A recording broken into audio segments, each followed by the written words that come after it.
So Claudia, again, we're not dealing with literature here. We're just dealing with a plot summary from the Aithiopis, or the Song of the Ethiopians, attributed to Arctinus of Miletus.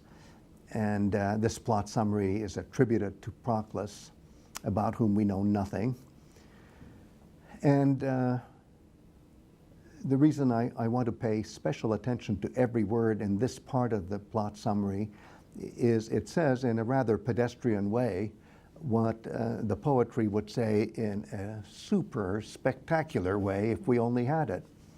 I want to concentrate here on that moment where Achilles is rushing into the citadel and then is killed by Paris and Apollo. Well, obviously this is a kind of face-to-face with a daimōn situation, but this prose summary doesn't say it in a very spectacular way, does it?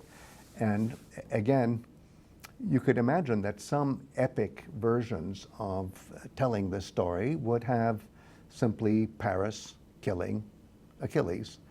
And one kind of tradition that has come down to us, that Achilles has an Achilles heel, and that Paris shoots an arrow and the arrow hits the heel, and that's how Achilles dies. That's one of many versions. In the Iliad, we don't have anything about an Achilles heel. But you could imagine, even without having all these beautiful variant poetic versions available to us, you can easily imagine that that's one epic version. Another epic version is something more spectacular that corresponds to the death scene of Patroklos.